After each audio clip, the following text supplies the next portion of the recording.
Nós estamos no quarto domingo da Páscoa. E o quarto domingo da Páscoa nos permite sempre refletir sobre a imagem do bom pastor. E é sobre ela que eu gostaria de convidar você, nesta noite, a refletirmos juntos.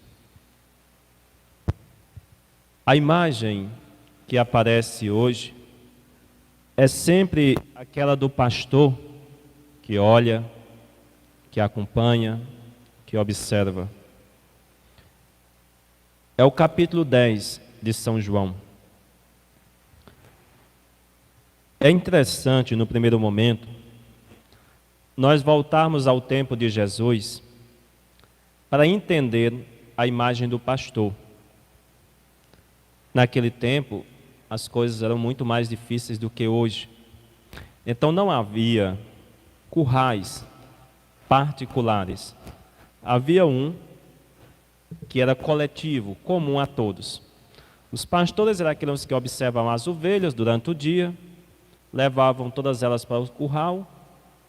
Então ela era ladeada esse curral por pedra, e ali ficava na porta, uma única porta ali do curral, por isso que ele chama hoje de porteiro, para ficar ali. No dia seguinte, de manhã cedo, chegavam os pastores, aqueles que cuidavam das ovelhas. E não entravam no curral, ele ficava à porta, e ali naquela porta ele começava a chamar as ovelhas. E pela voz, elas começavam a segui-lo. Por isso que ele dizia que o pastor é aquele que conduz, que vai à frente e as ovelhas lhe seguem. Não é encurralhar. Mas diante da nossa imagem do pastor hoje, este evangelho que nós refletimos, há algum significado para nós neste tempo que nós estamos vivendo? Tempo de isolamento, tempo em que estamos presos dentro de nossas casas ainda, muitas vezes ainda nervosos e ansiosos. Eu gostaria de refletir sobre 4 passos do evangelho de hoje, que segundo a minha reflexão e o pensamento, poderá nos ajudar a viver durante esta semana que se começa. Há no evangelho a expressão do falar. Ele conhece a minha voz. É a primeira qualidade de um pastor. A segunda está ligada ao escutar. Ele fala, ele escuta, ele conhece. Então tem o conhecer, a proximidade. O terceiro diz que é aquele que guarda as suas ovelhas. E o quarto, aquele que dará vida. Diante dos interesses do mundo de hoje, diante da pandemia do desejo, nós teríamos pastores suficientes para cuidar de nós? Diante do tempo que nós passamos e estamos vivendo, poderíamos também dizer nós que seríamos boas ovelhas do rebanho do Senhor? Em qual desses aspectos estaria o grau mais íntimo do pastor com a ovelha, do conhecer? O Evangelho disse que o bom pastor é aquele que fala e as ovelhas escutam. A intimidade. No tempo que nós passamos, é possível encontrar esta intimidade? Poderíamos até, de certo modo, dizer uma intimidade virtual. Você conhece aquela pessoa que não escuta a missa da paróquia, mas escuta do Padre da Canção Nova, da Rede Vida do século XXI? São aquelas pessoas que têm intimidade, não com o rebanho da sua paróquia. E ela faz tudo o que aquele padre diz. Se é para beber água, se é para... Aliás, até mandaram uma mensagem para mim esses dias perguntando: padre, é porque eu escutei na televisão o padre dizendo que é para rezar e amarrar uns nós no cordão. É verdade? É muito importante conhecer tudo isso. A realidade da paróquia, conhecer como a paróquia vive. O bom pastor é aquele que fala. A boa ovelha é aquela que escuta. Dentro deste falar e deste escutar, há intimidade. Tanto é que nós podemos ser bons pastores só no falar, sem dar exemplo. E podemos ser boas ovelhas, que diz sempre tudo amém, mas sabemos que por dentro ela não está comungando da mesma ideia. o escutar e o falar. Há no Evangelho de hoje também a dinâmica do conhecer. Elas conhecem a minha voz. Conhecer, não só do ponto de vista da fisionomia, da imagem, mas também pelo nome. O Evangelho diz que conhece pelo nome. O conhecer se dá pela identidade.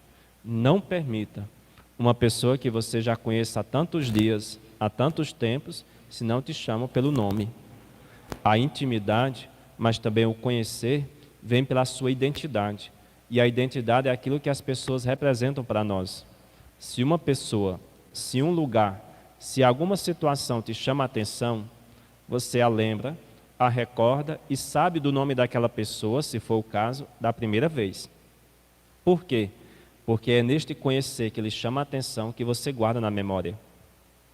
Por isso que a relação do bom pastor com a ovelha se passa também pelo conhecer, o mais profundo. Daí ter a capacidade e a sensibilidade nos dias de hoje. Como conhecer, como identificar uma pessoa que está passando mal, está dizendo alguma coisa, está se sentindo mal, mas se ela não consegue se pronunciar, não consegue dizer. Nesse tempo da imagem, nesse tempo muitas vezes mais virtual, como conhecer as pessoas também quando elas não estão bem? Eu lhes dou uma dica, a partir do silêncio delas. Eu conversava até com uma pessoa hoje que sentia falta de uma outra alguém nesses dias devido ao seu silêncio. Nós conseguimos identificar quando as pessoas não estão bem numa relação de pastor e de ovelhas, quando elas silenciam. O silenciar não só como ausência de palavras, mas também como gestos. Quando a pessoa está, de certo modo, incompreendida, passando por alguma situação, ela silencia. E a linguagem, o silêncio, fala muito. A ovelha diz no Evangelho de hoje que ela segue o pastor, ela conhece. É muito bonito, nesta dinâmica do conhecimento, nós não querer encurralhar as pessoas. Porque como vivemos numa crise também de pandemia de domínio, as pessoas dominarem as outras, nós podemos também gostar de dominar as pessoas e, por outro lado, de deixar-se dominar.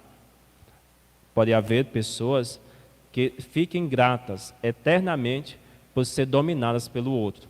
O outro tem a capacidade de lhe dominar o tempo todo, de dizer o que é que tem que fazer, do que tem que deixar de fazer, e a pessoa se satisfaz com isso. O grande pastor é aquele que dá a vida, não é o que toma a vida. O bom pastor é aquele que dá liberdade às pessoas, não que tira a liberdade das pessoas. O bom pastor é aquele que conhece, que escuta, que sabe, que entende, mas que não pode tomar decisões pelas ovelhas. O bom pastor é aquele que conhece, que dá limites, mas ao mesmo tempo permite que as pessoas, as ovelhas, sigam o seu caminho. O bom pastor não é aquele que faz o caminho das ovelhas. O bom pastor é aquele que abre o caminho das ovelhas. Por isso que o Evangelho diz que ele vai à frente. No tempo de hoje, que vivemos muitas vezes sem referências, nesse tempo que nós passamos muitas vezes sem identidade, nós ficamos suplicando que apareçam pessoas para serem pastores. Tanto é que quando se destaca uma pessoa na sociedade, nós o tornamos pastor. E aí o tornamos pastor como aquele guia, e nos primeiros desencantos dele, nós nos decepcionamos. Por quê? Porque vivemos de tal forma na ausência de pastores, que quando um ou outro se destaca na sociedade, já o elegemos, já o divinizamos. O bom pastor não é aquele que precisa de elogios humanos. O bom pastor, pelo contrário, é que carrega os sofrimentos na vida dele e do povo. Eu cito isto imaginando, por exemplo, o que aconteceu com o ministro da Justiça nesses últimos tempos. O elogiemos como aquela pessoa que pudesse corresponder todos os anseios. Quando nós estamos na ausência de pastores, de referências, as primeiras pessoas que se destacam, nós queremos agarrar. Esse é o grande perigo, porque não permite nós sabermos quem estamos ou aonde estamos no rebanho. O Evangelho, para concluir, fala de dar a vida. O bom pastor é aquele que dá a vida, e uma vida em abundância. Bonito porque o Evangelho, do capítulo 10, de 1 ao 5, ao 6, ele traça uma história. No versículo 7 do Evangelho de hoje, ele muda para chegar no 7 ao 10º, que fala da porta. Eu sou a porta. O que é a porta? É o acesso de relações. Você tem a sua casa, e se a casa é com a porta sempre aberta, é uma casa de relações.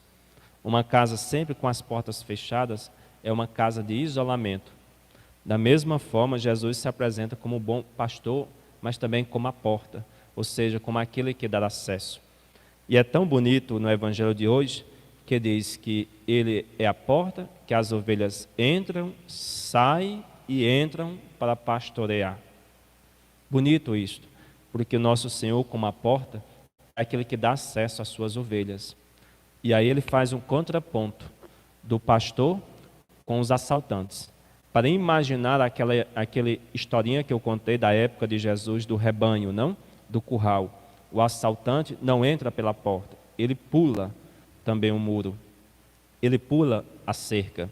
Isso é para dizer, quando nós queremos tirar proveito das pessoas e não queremos que nosso Senhor seja a porta dos interesses nossos. A gente pula as paredes, a gente tenta envolver as pessoas e encurralhá-las para que nós tenhamos proveito sobre elas, não a partir de nosso Senhor. Padre, qual é a porta de Jesus? É a cruz. Padre, qual é a porta de Jesus? É a cruz. Se você quer ter Jesus como a sua porta, pegue a sua cruz. Não deixe ou não permita que queira ser apenas a porta de um Cristo sem sofrimentos. Uma cruz, ou uma vida, ou uma porta só de alegrias. A cruz de nosso Senhor é a porta de todo cristão. É a partir daqui que nós compreendemos a liturgia de hoje. A primeira leitura dos Atos dos Apóstolos mostra este Pedro. Um Pedro que é exatamente também um pastor. Fala para um povo judeu e a partir daquelas suas palavras, mais de 3.000 pessoas fazem parte do rebanho do reino de Deus. Da mesma forma, a segunda leitura de hoje, ainda com Pedro, onde apresenta a virtude da paciência. Sede pacientes. Agora nós entendemos que a partir desses 3 passos, do anúncio, da paciência e da porta, nós podemos fazer nosso trilho de bom pastor. Eu não sou um bom pastor quando não consigo ser acesso para as outras pessoas. Eu não consigo ser um bom pastor quando eu não anuncio a palavra de Deus. Eu não consigo ser um bom pastor quando me falta paciência.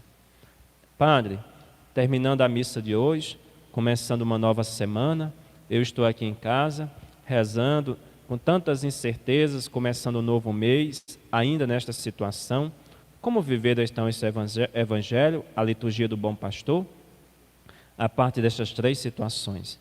Nosso Senhor é o bom pastor, então Ele é a porta. Como criar ou dar acesso a nosso Senhor nesta semana? Como abrir a porta do meu coração para Ele? Segunda, em quais momentos eu estou anunciando o evangelho? Como fez Pedro nos Atos dos Apóstolos, capítulo 2, que é a primeira leitura de hoje.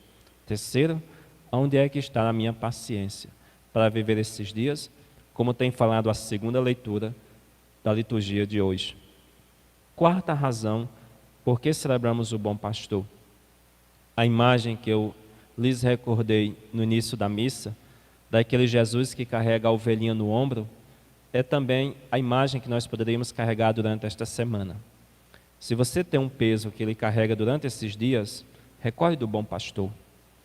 Quantas nesses dias não tenham recebido mensagens, ligações, recados, de mães sofrendo com os seus filhos, algumas esposas sofrendo com os esposos, alguns pais preocupados com os seus filhos.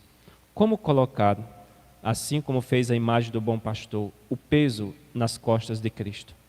Assim, quando ele carregou na sua cruz, nos seus ombros, carregando o peso do pecado da humanidade, como agora eu carregar o meu sofrimento, também como Cristo, o bom pastor, que carregou a sua ovelha perdida.